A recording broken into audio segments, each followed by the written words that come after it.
प्यार और सत्कार से कहिए विश्वरूपाय नमः, विश्वरूपाय नमः। महापुरुषों, काफी समय से सभी महापुरुष प्रभु परमात्मा की चर्चा कर रहे हैं।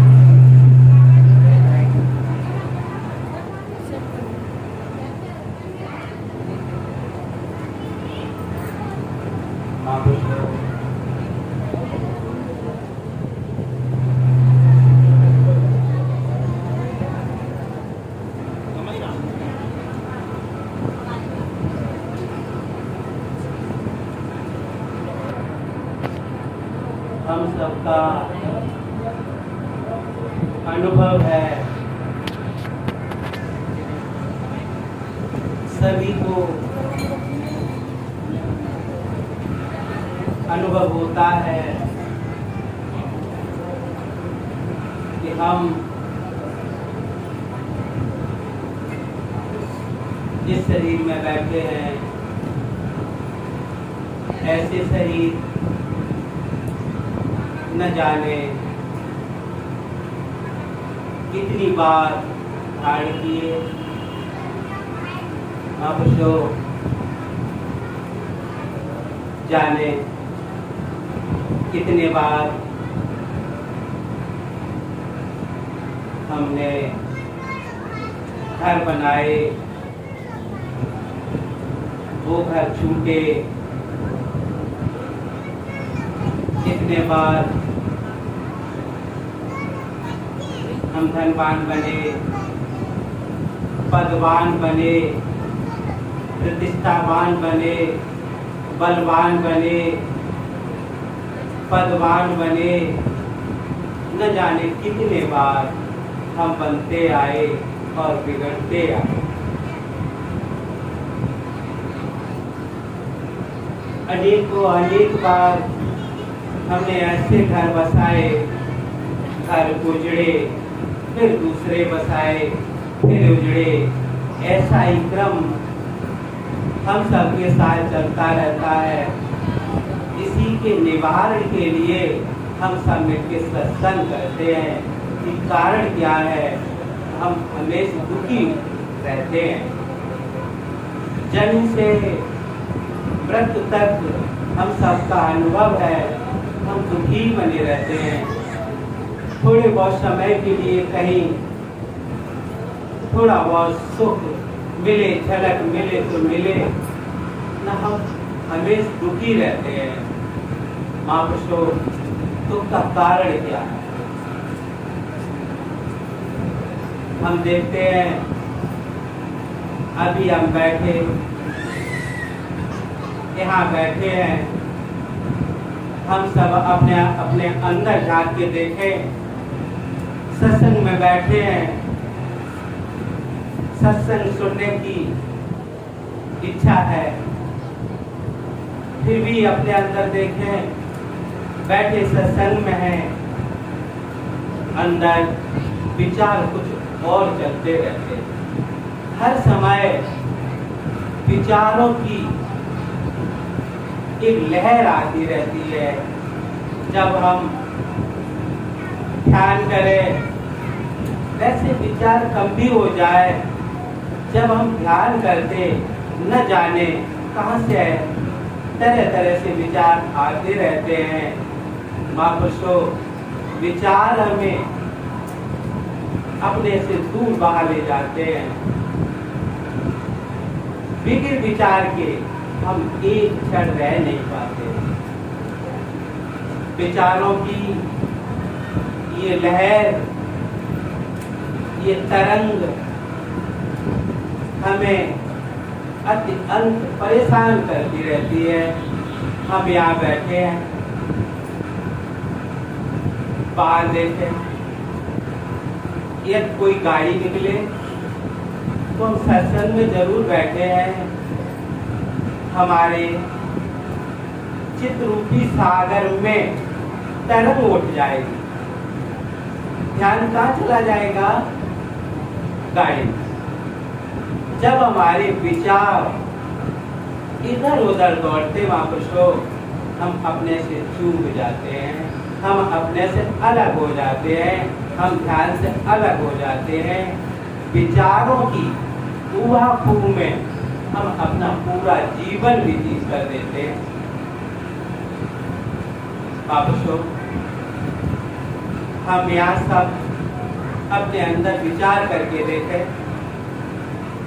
विचार या भूतकाल का आएगा या भविष्य काल का आएगा, हम अपने अंदर झांक के देखें। वर्तमान काल का विचार आ ही नहीं सकता, कोई विचार हो ही नहीं सकता। करके देखें। विचार या बीते समय का आएगा या जो मेरे पास नहीं है, जो समय नहीं है उसका आएगा। प्रेजेंट में जो हम हैं, अभी हैं, वह विचार हो ही नहीं सकता। इसका मतलब क्या है? इसका कारण यही है, हम विचार रहे थे, हमारे अंदर कोई किसी प्रकार का विचार नहीं है। विचार हमने पकड़े, विचारों की भीड़ में हम उलझ गए। विचार जब हम देखें, बच्चा का जन्म होता है, बच्चा को तो ये भी पता नहीं होता हम स्त्री है या पुरुष। छोटे से बच्चा को क्या पता? उस समय बच्चा को कुछ पता नहीं होता महापुरुषों। बच्चा को तो अपने शरीर का भी पता नहीं होता कि मेरे शरीर है या नहीं।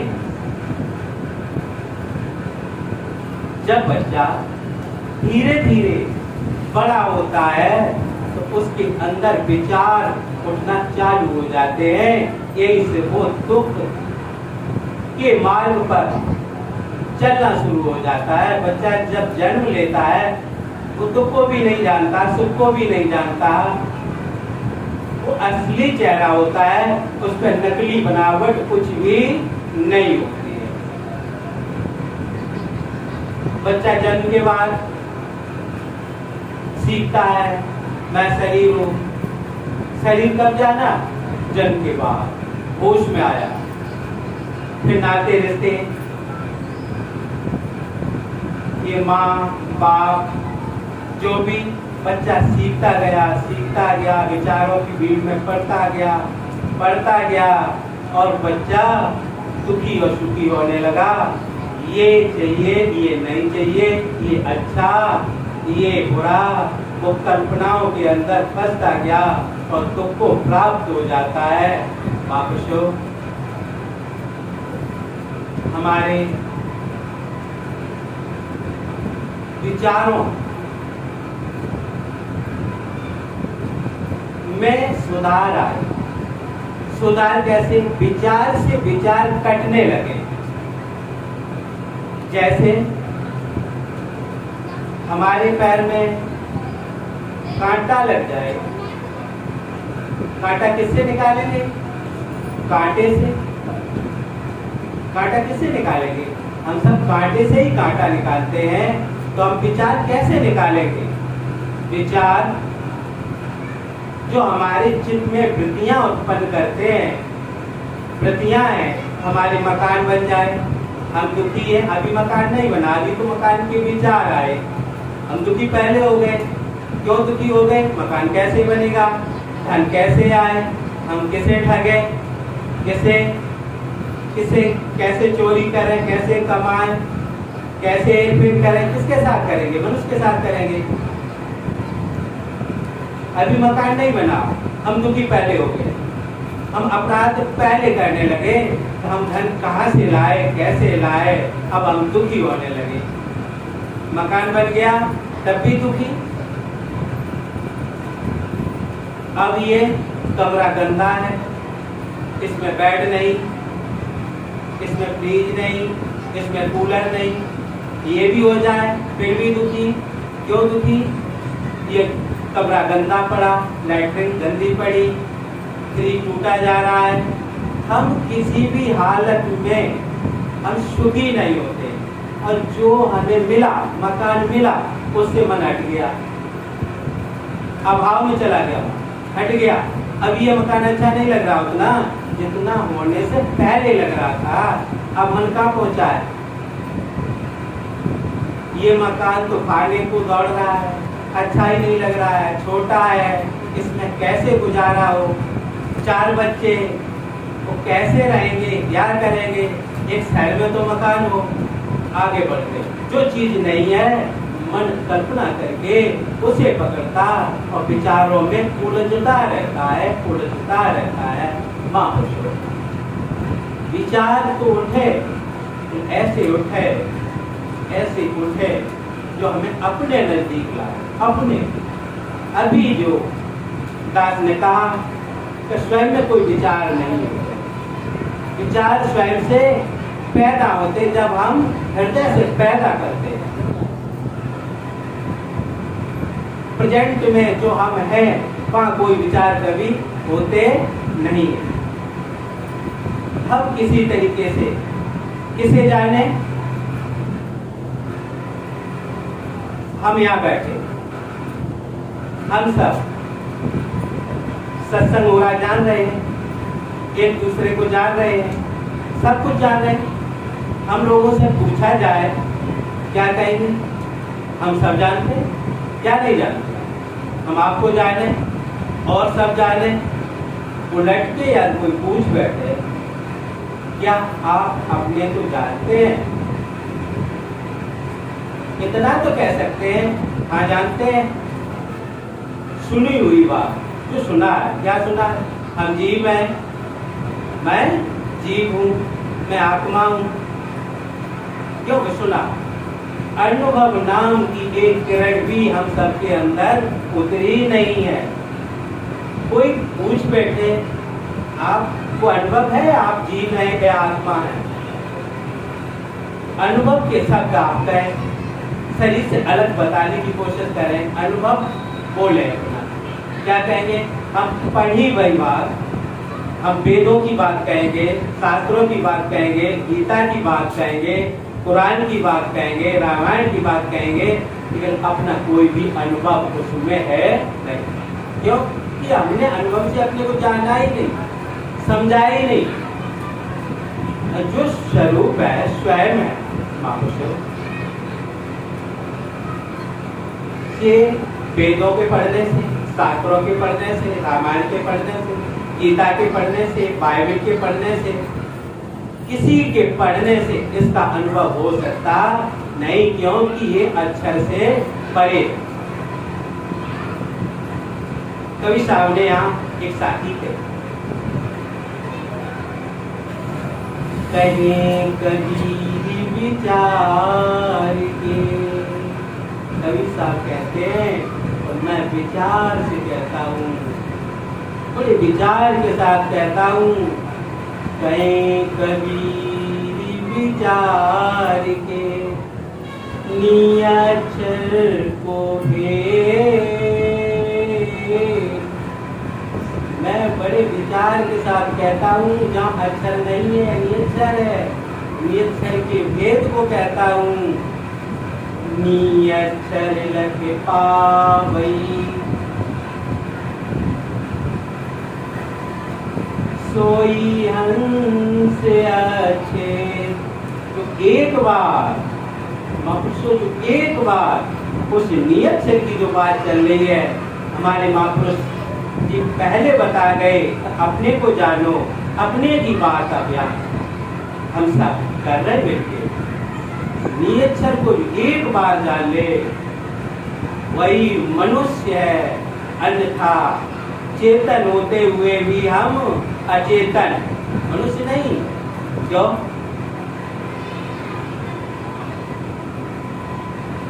दो विभाग होते हैं, एक चेतन, एक अचेतन।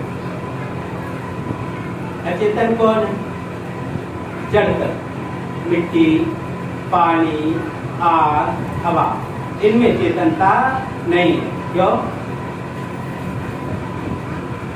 पानी जानता है इस खेत में पानी लग गया, यहाँ वर्षा न करे, चेतन होता तो जानता, नहीं जानता। हवा नहीं जानती, तूफान आ जाए अपना पराया कुछ नहीं जानता, जो सामने आएगा उसे ग्रस्त कर देगा, गिरा देगा। वापस हो, 5 जो तत्व थे वो जड़, एक अचेतन एक चेतन, पशु पक्षी जीव जंतु मनुष्य ये सब चेतन, वृक्ष जो हरे भरे हैं ये सब चेतन, इनमें भी चेतन और स्वचेतन, पशु पक्षी जीव जंतु वृक्ष चेतन तो है, चेतन होते हुए भी अचेतन है।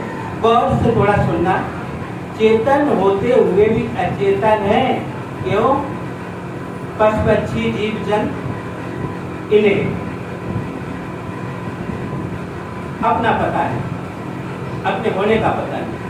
जिस तरीके से बालक को जन्म लेते समय अपने होने का पता नहीं होता, इसी तरीके से पशु पक्षी जीव जंतु पौधों को अपने होने का पता नहीं।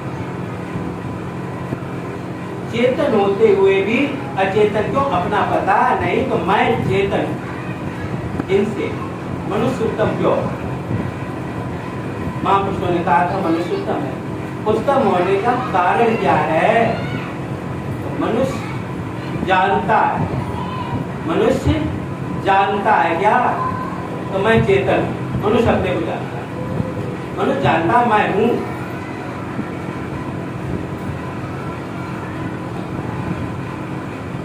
हम सब जानते हैं मैं हूं, जब अपने को भले ही नहीं जानते हो, इतना अनुभव है तो मैं हूं। जैसे हम क्या कहते हैं, हमारे किसी अंग में कोई रोग हो जाए, कहते हैं इसका ऑपरेशन हो जाए, ये कट जाए कि हम बच जाए, पैर कट जाए हम बच जाए, आँख कट जाए, आँख में कोई रोग हो गया है, चाहे निकला दिया जाए हम बच जाए, कोई अंग निकल जाए हम बच जाए, इसका मतलब हम शरीर नहीं है। हम सब जानते हैं हम चेतन है, हम जीव नाम से कहें, आत्मा नाम से कहें, हम सब जानते हैं हम चेतन है। पशु पक्षी जीव जंतु पौधे नहीं जानते। यहाँ पे मनुष्य उत्तम, बच्चा पशु पक्षी जीव जंतुओं से मिला हुआ क्यों होता है? क्योंकि वो भी अचेतन है और वो भी अचेतन, चेतन होते हुए भी अचेतन है। बच्चे को भी अपना पता नहीं और पौधों को भी अपना पता नहीं, पशु पक्षियों को भी अपना पता नहीं। इसलिए कभी कभी देखा होगा बच्चों के विचार और पशु पक्षियों के मिलते जुलते होते हैं। छोटा सा बालक उसके सामने सर्प आ जाए फिर वो खाया नहीं करेगा, क्यों? उसे पता नहीं है, खा लेगा और उसे कुछ पता नहीं। मनुष्य, हम सबकी मनुष्यता तब है जब हम स्वचेतन हो, तब हम मनुष्य। इतना जानने पर हम मनुष्य नहीं है। मनुष्य का मतलब है जो मनन करे, विचार करे, विचार रहित के विचार करे, मैं कौन हूँ, अपनी जगह पर पहुंचने के विचार करे, कांटे से कांटे को निकाले, विचारों की भीड़ को निकालते निकालते अपनी तरफ बढ़ जाए, मैं कौन। वापस हो, जब तक स्वचेतन, स्वचेतन किसे कहते हैं? स्वचेतन का मतलब होता है जो स्वयं को जानता। स्वचेतन किसे कहते हैं? जो स्वयं को जानता। मैं ये नहीं, ये जानता ही नहीं। मानने में और जानने में अंतर होता है। एक तो कहते हैं हम ईश्वर को मानते हैं, चलो कोई बात नहीं, बहुत दूर सब मानते हैं। एक कहता मैं जानता हूँ, जानने वाला करीब है, और एक कहता मैं ईश्वर ही हूँ, मैं ब्रह्म, मैं ही ब्रह्म हूँ। वो उत्तम है क्योंकि उसने ही जाना है और वो वही हो गया। जैसे बूंद समुद्र में गिर के बूंद हो जाए, अब बूंद और समुद्र दोनों एक। जब बूंद समुद्र से एक उठी, तब भ्रमों में बूंद बताई है। जब बूंद समुद्र में जाई मिली, तब पूर्ण समुद्र कहाई है। पूर्ण मिलने के बाद भी, अब हम चेतन होने के बाद भी तो शून्य उससे भी परे हैं, उससे भी जानने वाले, उसके भी दृष्टा। यहाँ कवि साहब ने और आगे बढ़ाया, जब जीव के भाए, जब जीव के भाए बदलती ने, तब पूर्ण ब्रह्म कहाई है। जब जीव के भाई जो हम सबके भाव बदल जाए और ये पता चल जाए कि जिस शरीर में हम बैठे ये शरीर नहीं, और जिसे हम जान रहे ये हम नहीं। महापुरुषों, जब बालक बड़ा हुआ उसे कुछ पता नहीं था, अब नकली चेहरे लगना चालू हो जाते हैं बालक जैसे ही बड़ा हो। स्त्री पुरुष का चेहरा लग गया, छोटे से बच्चे को कुछ पता नहीं था, मैं स्त्री हूँ, ये पुरुष है, ये मुसलमान है, ये हिंदू है। नकली चेहरे चालू हो गए, असली चेहरा हम सबका गायब हो गया। हम सबको असली चेहरे का कोई पता नहीं रहा, क्योंकि संसार की हवा लगी और हम विचारों की भीड़ में बह गए। ये सिख है, ये ईसाई है, ये जैन है, ये बुद्ध है, ये कलेक्टर है, ये एसपी है, ये दरोगा है, ये ऊंचा है, ये नीचा है, ये धनवान है, ये पदवान है, ये प्रतिष्ठावान है, ये बलवान है। अब जो नकली चेहरे हैं हम सब पे लगने लगे, अपने को भूल गए। जानना किसे महापुरुषों? अपने को जानना है, बात वही है, बात अलग नहीं, बात वही है। हम अपने को भूल गए, हम किसी को ये याद नहीं रहा मैं कौन। और सुख कब मिलेगा? आनंद कब?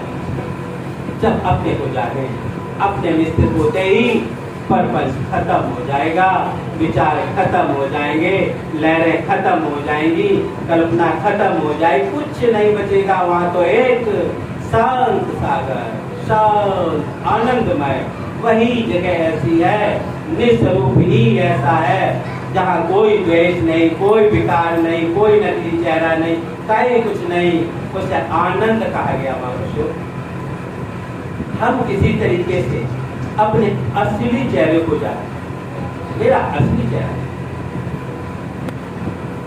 आपको चीन के अपने को जानते, आप ही अपने को जानो। पहले कवि साहब साकी कह रहे हैं, आपको चीन के सब संशय मिट जाए,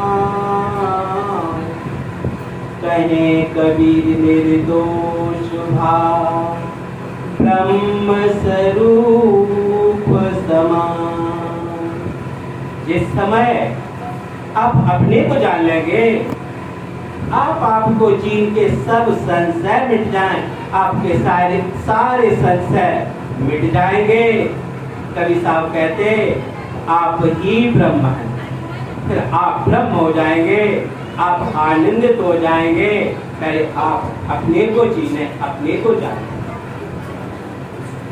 बापुसो जितने संत आए, जो भी आए, चाहे राम आए हो, चाहे कृष्ण आए हो, चाहे रामायण हो, रामायण में भी लिखते हैं प्राकृत पार प्रभु, प्राकृत के पार प्रभु ईश्वर है। कहाँ है? प्राकृत पार। शरीर क्या है? प्रकृति, 5 तत्वों की रचना, जड़ तत्वों की रचना प्राकृत। शरीर और संसार दोनों एक हैं।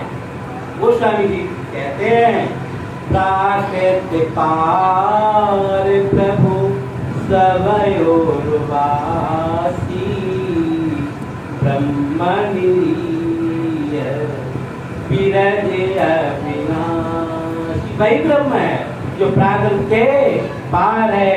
दास भी आप सबसे प्रार्थना कर रहा, जो प्राकृत के पार है वही ब्रह्म है, वही आप है। आपके सिवाय और कहीं कुछ नहीं है। मुक्ति किसकी होगी? आपकी होगी। बंधन किसका होगा? आपको होगा। ज्ञान किसे होगा? आपको होगा। अज्ञान किसे होगा? आपको होगा। और जो भी आज तक जाना है, किसने जाना? मनुष्य। ज्ञान और विज्ञान का दोनों का ज्ञाता कौन है? मनुष्य। हर पूर्व संपूर्ण वेदों में ये लिखा है, ये रचना फलाने ऋषि की है, ये विषय ये है।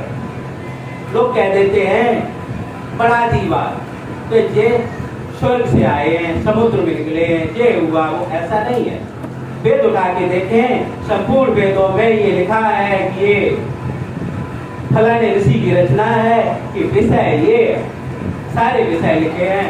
महापुरुषों, ज्ञान और विज्ञान का दोनों का ज्ञाता मनुष्य है, आप हैं। फर्क इतना है हम सब अपने को नहीं जान पा रहे, इसीलिए हम सब दुखी है। बाबूसो, जैसे हम नियच्छर या कहें स्वरूप या कहें मूल, मूल माने जड़, जो हमारा आधार है, जिस पर हम टिके हैं, क्या है? एक आत्मा।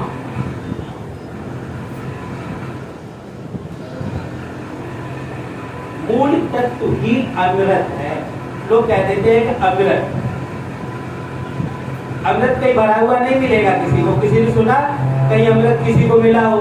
हाँ, बस बातों में है, लेखा जोखा है, अमृत का कुंड है, उसे पीने से अमर हो जाएंगे। न कोई हुआ न कहीं होने वाला है। अमृत क्या है? अमृत कहते उसे हैं जिसकी कभी मृत्यु न हो, अमर है। अमर कौन है? आत्मा अमर है। आत्मा ही अमृत है। आत्मा को जानना ही अमरता है। एक बार जानने के बाद जन्म और मृत्यु के पार होना, अमर रहना ही अमरता है। इसी को अमृतता। महापुरुषों, दास बार बार उन्हीं शब्दों को दोहरा रहा है, क्योंकि समय हम सबके पास कम है। सत्संग का टाइम कुछ था, धीरे धीरे बढ़ गया, समय नहीं बचा। जैसे भी हो सके, जैसे भी जाने, हम सब पहले अपने को जाने। हम संसार में जो कुछ करते हैं किसके लिए करते? अपने लिए। दूसरों के लिए कोई कुछ नहीं करता। पति पत्नी को चाहता है अपने लिए। क्या तो पत्नी बीमार हो जाए, काफी समय तक बीमार रहे, धन खर्च हो, किसी योग्य न रहे, डॉक्टर मना कर दें अब ये किसी योग्य नहीं है, तो पति प्रार्थना करने लगेगा, हे प्रभु इसे किसी तरीके से समेट ले। क्यों? जो भी चाहता है सब अपने के लिए। हम सब जो चाहते हैं सिर्फ अपने लिए चाहते हैं। और जब हम अपने लिए चाहते हैं, हमें अपना ही पता नहीं, तो संसार में जो भी किया, जो भी कर रहे सब व्यर्थ है। इसका कोई अर्थ नहीं है। पहले हम उसे जाने जिसके लिए हम जन्म से और मृत्यु तक सब कुछ करते हैं। महापुरुषों, जो हमारा जीवन है, जीवन भी हमें समझना चाहिए। जिस जीवन क्या है? जो जीवात्मा है, जो जीवित है, जो इस शरीर में जीवित है, जो कभी मरता नहीं, वह स्वयं जीवन है। जीवन स्वयं में जीवन है।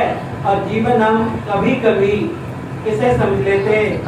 जन्म के बाद और मृत्यु के बीच का जो समय है उसे हम जीवन मान लेते हैं। ये मेरा जीवन है, इसी में जो होगा हो जाएगा। और हम समाप्त हो जाएंगे। महापुरुषों, ये जीवन नहीं। समय होने के कारण थोड़े से शब्द कह देते इधर उधर के, सही तरीके से हम समझा नहीं पा रहे, क्योंकि जीवन ये नहीं है, ये तो समय है। जन्म और मृत्यु के बीच का समय। समय किसे कहते हैं? समय कहते हैं महापुरुषों काल को। अपने देश में काल को समय का, जो बीत गया, जो कल बीत गई वो क्या? वो भी समय था।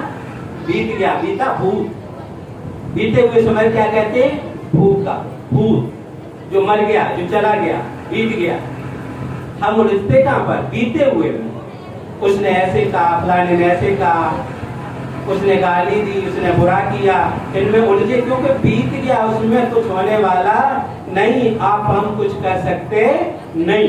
जो हो गया हो गया, क्यों? वो हमारे पास अब है नहीं।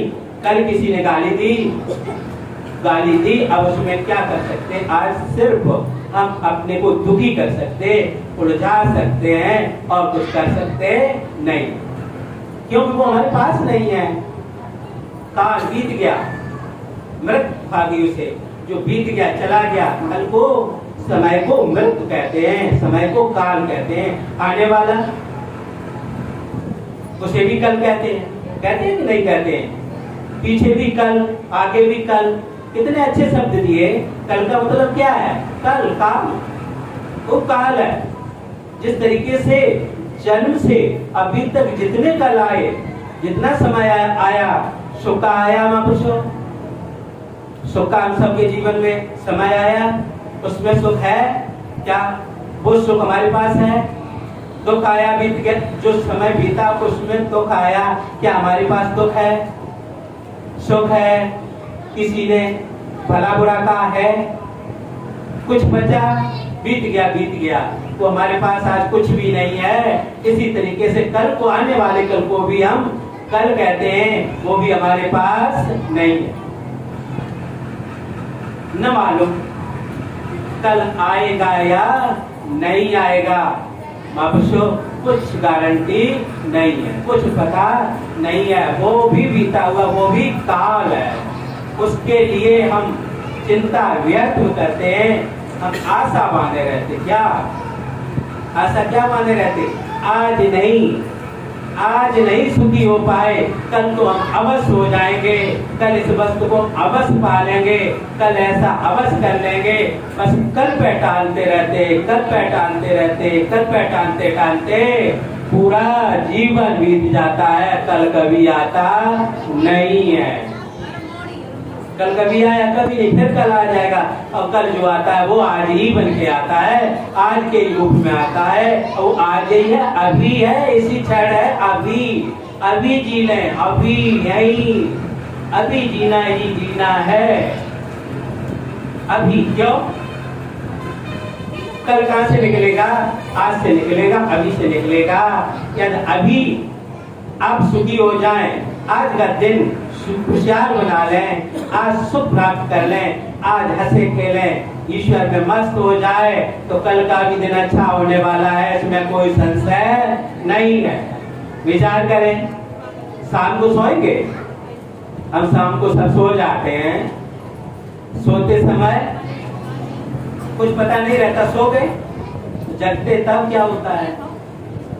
जिस स्थिति में सोए हैं वही सारी स्थितियां आ जाती है। वही घर होता है, वही बच्चे होते हैं, वही रिश्ते होते हैं, वही तो सब होता है जिस स्थिति में सोए। या पलटा कुछ नहीं, जो करते हो। तो आज आप सब बड़े धन्यवाद हैं महापुरुषों, बड़े धन्य जो ईश्वर की चर्चा को मन लगा के आप सुन रहे हैं। मेरी प्रार्थना है आप सबसे आज खुशहाल बना लें, आज भी जीने लगे, जो करना आज करना, आज आपका अच्छा हो जाए तो कल आपका अच्छा अवश्य हो जाएगा। आज अच्छा न हुआ तो कल अच्छा होने वाला नहीं है। आज दुख में सो गए तो कल भी दुख में ही जगोगे, सुख में जग नहीं सकते। महापुरुषों, जो भी कल करना है, कब करना है? आज। और अभी हम सब में किसी को एक बात पता चल जाए, एक हमारी सुबह 4 बजे मृत हो जाएगी, महापुरुषों अपने अंदर झांके देखे, क्या जिस स्थिति में हम बैठे हैं वो स्थिति रहेगी? कभी रहने वाली नहीं है। अभी यहाँ भी सत्संग भी अच्छा नहीं लगेगा, नाते रिश्ते भी अच्छे नहीं लगेंगे, खाना भी अच्छा नहीं लगेगा, अपने पढ़ाई भी अच्छे नहीं लगेंगे, महापुरुषों कुछ अच्छा नहीं लगेगा। क्या अच्छा लगेगा? एक याद रहेगी, क्या रहेगी? हे प्रभु, अब मैं क्या, अब मैं सिर्फ अपना, अब मेरा क्या होगा, अब मैं कहाँ जाऊंगा, क्या होगा, अब सब छूटा। जिस तरीके से गाय को देखा, गाय को हम सबके घरों में गाय होती है, गाय अपने बछड़े को बहुत प्रेम करती है, चराने ले जाते हैं तो 5 से शाम को वापस होती है, तो रामती हुई भागती है, दौड़ती है, बच्चे के लिए वहां पहुंचती है, इतना प्रेम करती है। महापुरुषों, उसी गाय के ऊपर यदि कोई लाठी बरसाने लगे, उसके जान की पड़ जाए, तो बच्चा को भी छोड़ के भाग देती, बच्ची को भी छोड़ देती है, क्यों? अब मेरे ऊपर पड़ी। महापुरुषों, अपना अंत समय सिर्फ याद रहेगा तो स्वयं मैं क्या करूं, कुछ अच्छा नहीं लगेगा। आज आप सबके पास है समय, वो कौन सा? प्रेजेंट का, अभी का। हम सोच लें, सब समझ लें, एक दिन इस संसार को, शरीर को छोड़ के मुझे जाना जरूर है, इसमें कोई संशय नहीं है। जब इसमें कोई संशय नहीं है तो हम उस काम को करें जो करने योग्य। करने योग्य क्या होता है? करने योग्य काम क्या है? एक तो काम वो होते हैं महापुरुषों जो हम दूसरों से करा लेते हैं, खेती का काम दूसरों से करा लेंगे, पूजा पाठ, मंदिर बना दें, दूसरों से करा सकते हैं, देवी देवताओं की स्थापना दूसरों से करा लेते, सब कुछ दूसरों से करा सकते हैं। ये भोजन दूसरों से, भूख लगी तो दूसरों से भोजन, किसी से कहेंगे कि भोजन तो कर लो, खुद कर लो, खुद। तो हमें करने योग्य क्या है? जो खुद करना है वो मेरे करने योग्य है, और जो हमारे सिवाय और भी कर दें वो जरूरी नहीं है। जरूरी होते हुए भी जरूरी सबसे ज्यादा वो है जो स्वयं हम ही कर सकते हैं। महापुरुषों, इसी तरीके से अपना उद्धार, अपना कल्याण जिसे कहते हैं, अपने को सुखिया बनाना, किसके हाथ की बात है? स्वयं की। किसके? स्वयं की।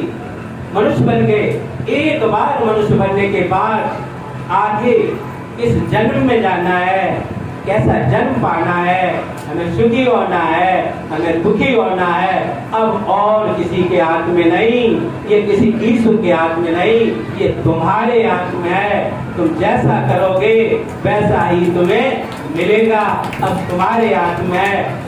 तो प्रार्थना कर सकता है महापुरुषों, आप एक बार अपने को सुखी बना लो, अपने को जान लो, और जान के अपने को तब भजो, उसे भजो, आत्मा को भजो। आत्मा ही परमात्मा है, आत्मा ही तो परमात्मा है।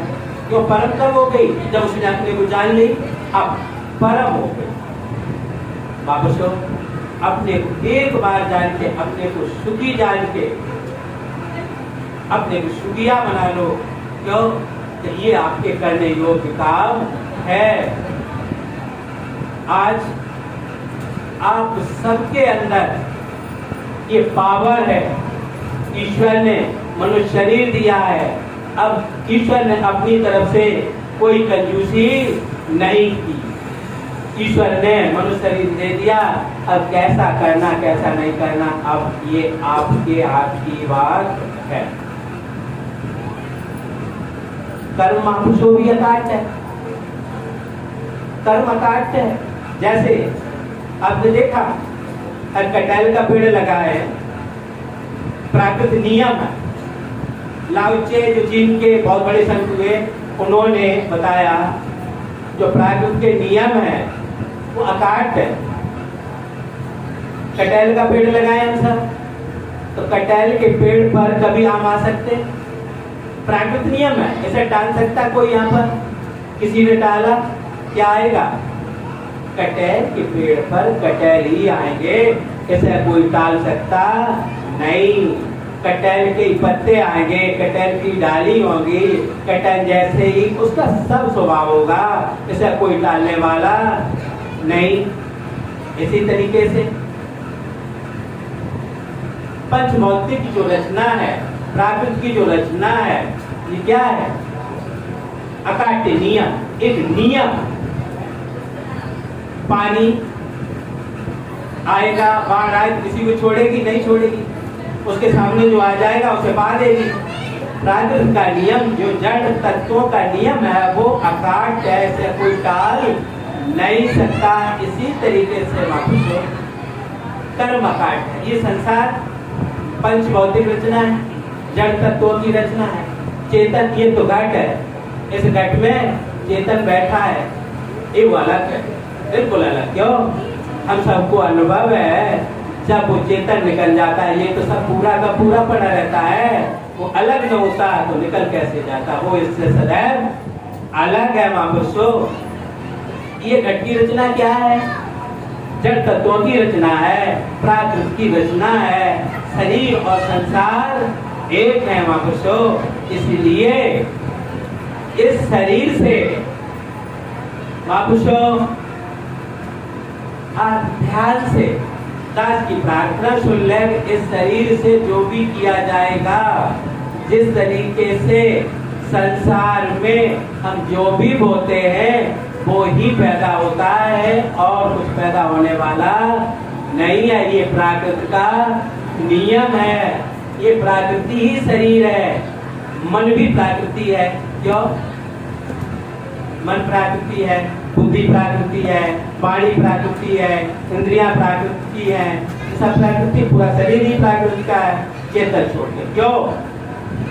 ये दृश्य जिसमें प्रकृति की पहचान क्या? जिसमें परिवर्तन होता है उसे आप प्राकृत कहते हैं। जो अपरिवर्तन हो, जिसका कभी परिवर्तन नहीं होता, वो पुरुष होता है। वो अपरिवर्तन आत्मा है, आत्मा में कभी परिवर्तन होता नहीं है। शरीर में परिवर्तन होता हम सबका अनुभव है, मन में परिवर्तन होता हम सबका अनुभव है, कभी मन अच्छा है कभी बुरा है। बुद्धि में परिवर्तन होता है हम सबका अनुभव है।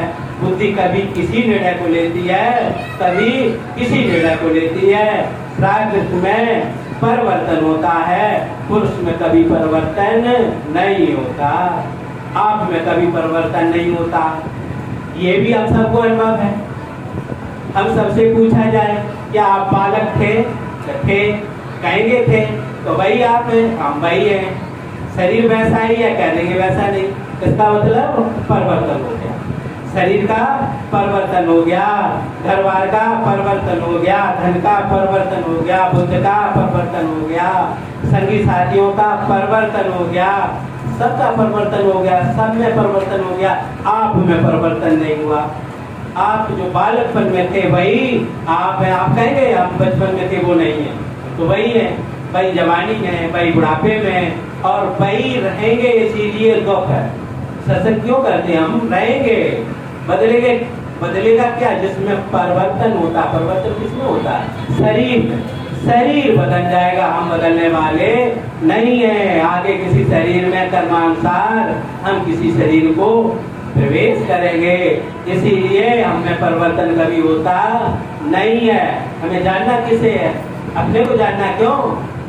हमें कभी परिवर्तन नहीं होता। जो परिवर्तन है वही पुरुष है, वही आत्मा है, उसे ईश्वर कहे, परमात्मा कहे, चाहे जो पहले महापुरुषों मूल आधार है।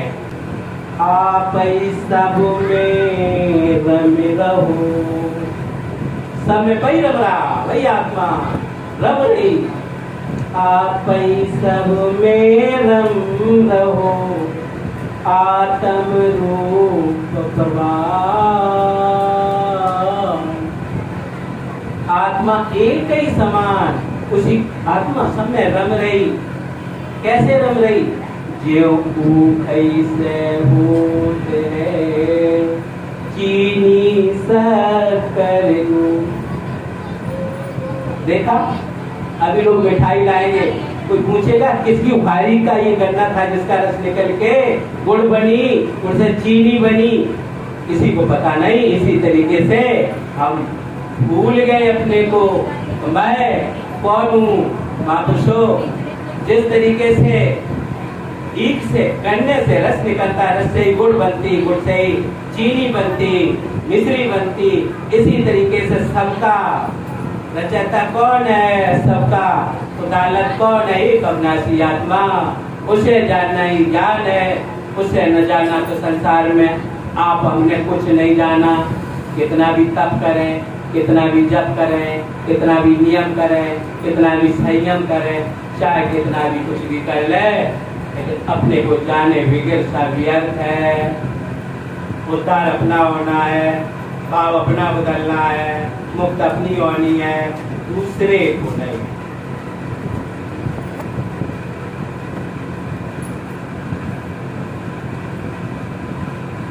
आन भजे सो आंधरा, जो अपने अलावा दूसरे को बचता है, जो अपने को छोड़ के और किसी को ईश्वर मानता है। कवि साहब साथी कहते हैं, आन भजे सो आंधरा, राम भजे सो साध। जो राम को बचता है, जो राम जिसमें रम रहा राम, अपने को बचना चाहिए। कबीर की साखी कोई ऐसे नहीं लिखी गई, साखी आखी ज्ञान की, साखी आखी ज्ञान की, समझ दे के मन माए, बिन साखी संसार का झगड़ा छूटत ना। साखी समझो, दोए समझो, हम हर सबको समझें, तभी हमारे इस संसार से झगड़े छूटेंगे, तभी हम दुख रूप संसार को न कहें। संसार ने दुख नहीं दिया, संसार तो सुख ही रूप है, लेकिन हमने दुख को पकड़ा है, तभी हम जो दुख को पकड़े हैं वो छूटेगा। महापुरुषों, अपने को जानने के सिवाय और पहला तरीका अपने पास कुछ नहीं है। काफी समय हो गया, सब लोग जानने की चेष्टा में बैठे हैं। महापुरुषों, इसी के साथ दास अपनी वाणी को विराम देता है। महापुरुषों, दास से जो गलती हुई हो क्षमा कर देना। आप सभी महापुरुषों के दर्शन पाके आपकी शांत चित्त हमारी बात, छोटी सी बातों को सुनने में जो सहयोग किया, उसके लिए दास आभारी है। दास से जो गलती हुई हो उसे क्षमा कर देना। इन्हीं शब्दों के साथ दास अपनी वाणी को विराम देता है। प्यार और सत्कार से कहिए, विश्वरूपाय नमः, विश्वरूपाय नमः, विश्वरूपाय।